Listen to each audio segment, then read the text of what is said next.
It's pretty wild stuff. Okay, so I don't. Okay, so do the okay. All right, now these aliens. So they do believe in alien life. Yes. I went. Excuse me. Go ahead. I have to decline a call coming in here. Okay. Okay. Okay. Uh, Go ahead. they do believe in alien life. Yes. Yes, Okay. absolutely. Okay. Yeah, billions of years of it, All right. and they And believe that they lived in it too from the past. now L. Ron Hubbard's son, is he a part of Scientology or no? No, he's actually spoken out quite a bit against it since his Wow. father's died. Okay, I really want to talk about the abuses at this Narconon that you are a part of, because I think you're speaking from your experiences, and so therefore I'm really curious about what you personally experienced. Now I'm this ashtray. There was so much that you had mentioned, so much abuses that were occurring. You Um, think? Yeah. Go ahead. Go now, ahead. what's the purpose of the ashtray? Well, it's to. They say it's to focus your intention on commanding the ashtray. Okay, you're not making it rise by itself. You're actually lifting, but it's to focus your intention, that what they call it, in the ashtray. Really, what the whole thing is about. And I have got videos on this. I've created videos on this, produced them. What they are doing is they are brainwashing you into a command and control system, so that when they tell you to do something, you do it without question. Okay, that's what the whole objective is about. It's control and cracking open your soul so they can just control you 100% completely, and that's all there is to it. It's basics. And when you were involved there, did you actually see anybody that you believe needed medical attention from because of what you say the torment that they were undergoing? Oh my God, yes. One fellow was in the sauna. You have to go into a sauna too, for anywhere from a month and up, and you go in there for 5 hours a day, 7 days a week. Can you imagine? I was in there 26 days, and you take a whole horde of vitamin concoctions, and you go up as high as 2,600 milligrams of niacin, up to 5,000 milligrams of niacin, which is extremely toxic to the liver. Now, many of the addicts and alcoholics go in there already have compromised livers. We just had a lady die in 2008 here because of liver failure. They put her through it. They put me through it. They took blood tests, and they knew my liver enzymes were high. But since I was making payments biweekly, they said, well, you can't go into sauna. We want you to wait 2 or 3 weeks. I said, that's okay. Don't worry about it. I feel fine now. I'll just book a flight and go home to the other side of Canada tomorrow. And they said, no, never mind. Well, phone the doctor, who is a Scientologist and being investigated by the College of Physicians right now by a complaint from me. But anyway, she came back to the office and they said, oh, no, you can go in, David. It's okay. And I thought, well, whatever. So I went in. And it didn't take long before I was in pain. And just this last week, I had to go for blood tests, and they called me back for an ultrasound. Oh my gosh! And I'll probably have to go for another biopsy now. So it's. Okay, well, and Bobby, I believe you had you had a question about executives at Yeah, Narconon. David, let me ask you this. I know that from my understanding, from what you're saying here, when it comes to Narconon, people that basically enter that realm, they go in there on a voluntary basis. People are not out rounding up people in the streets and lassoing them and pulling them in there. They go in there voluntarily. But Yes. with that said, once those people are in that environment, Yes. and suffer the abuse that you're talking about tonight, the higher-ups involved in the organization, can you speak about what they do from a criminal standpoint? I mean, what they are doing once these people become their patients, what they are doing, is it criminal? Is it something that can be prosecuted? Well, we're hoping so. I was contacted by the SQ Intelligence Police when I finally did escape. I was picked up from Trois-Rivières from a federal employee. I couldn't, you can't just walk away. And I had an interview with them for 2 hours, and then another talk to one in Ottawa. And it's serious stuff. There could be pending criminal charges coming up here. It's being worked on. But they've got a big load of civil problems right now, huge. I know that's up in Canada, and I'm sure the Canadian laws are probably somewhat different than what we would have here in the United States, but even if it is not a criminal violation, would it be a violation from a medical standpoint? Yeah, yes, and the medical standpoint is practicing medicine without a license, and I think they're going to get nailed on it. Wow. Because they what they do is they examine you, they assess you, they diagnose, they prescribe handfuls of vitamin and other concoctions, and then they monitor you, and then they assess you again to prescribe the next dose the next day. There's no doctor or nurse there to take your pulse or your blood pressure while you're in the sauna. It's pretty dangerous stuff. No, wait, hold on. What you just said was pretty. Wait, hold on now. You're telling me that they're pumping your body so full of vitamins and then putting you in the saunas, and there's no medical staff at all.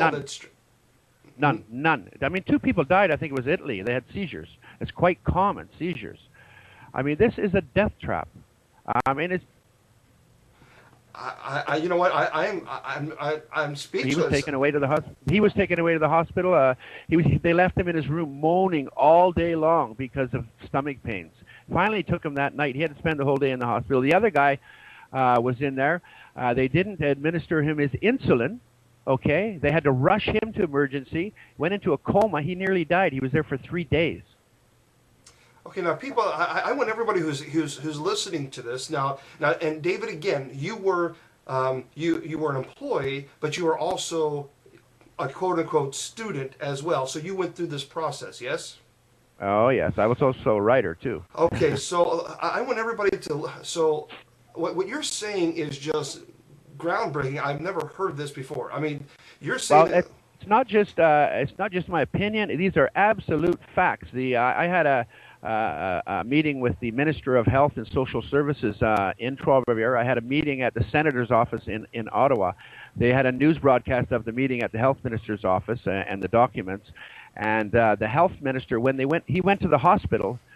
The hospital records on this fellow, the insulin case, they're gone. They're missing. I had 4 shoots on a TV show. Mine were fine, but when they went to Ontario to shoot the 2 witnesses, okay, those 2 films they were going to put all together to air a show, they went missing out of the TV station. Wow. This is commonplace with Scientology, commonplace. And so I'm just, are they trying to say that it's that people can they can get away with it because people willingly go there on their own free will? But still, even then, what you're saying is they're pumping people full of all this stuff that is potentially, that is deadly from what you're stating. It's deadly, absolutely deadly. I mean, and then you've got not just the physical, you've got the psychotic reactions. Severe. One person just flipped right out and he punched his hand right through the glass window of the sauna. I mean, this is all recorded in files, and I have photographs that I took out from there. I mean, they're not going to get away with this stuff. I got voice recording. They're not going to get away with this. The reason why they've gotten away with it for so long is because people, out of fear, they're afraid to speak out. When I left there, the day I left there, and I was moved around a bit, placed in a motel to hide out. And then finally I went back. I left on October 28th, went back on November 3rd with the police and a TV crew, just for my own protection. And it was pretty traumatic. I mean, I was held in a room once already as a patient, and they blocked the door and wouldn't let me out. I mean, and to feel captive and imprisoned like that is a pretty traumatic experience. No, hold on. Yeah, David, that's what. Let me ask a quick question. That's what one of the questions I had. I know that people such as yourself or whoever, they enter that under a voluntary basis. Yeah. But once there, most of them do. There is some from prison. Once there, though, they seem to not be permitted to leave.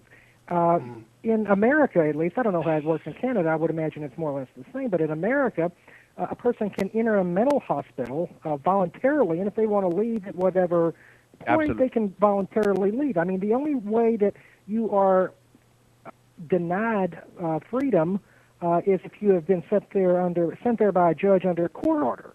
Exactly. How do these people, after they become part of this part of this process, why is it that Narconon or Scientology in general, how can they be held there against their will and the police and the authorities do nothing about it? Yeah. Okay, in most of the cases, the people can leave, but how are they going to leave? These people come from all over the world, from across Canada, across the United States. Most are Canadians in the United States, but we have people from Iran, all over the place. Once you get there, you're in a province that, and especially this city, Trois-Rivières, it's 90% French. You can't leave and go get a job. When parents take you there and pay for your fare to get there, you fly in and then you get picked up at the airport. How are you going to leave if you have no money, no return ticket, no nothing? How are you going to do it? So to leave, the patient usually wants to call their parents, right? Well, the ethics officer usually gets on the phone right away and talks to the parents.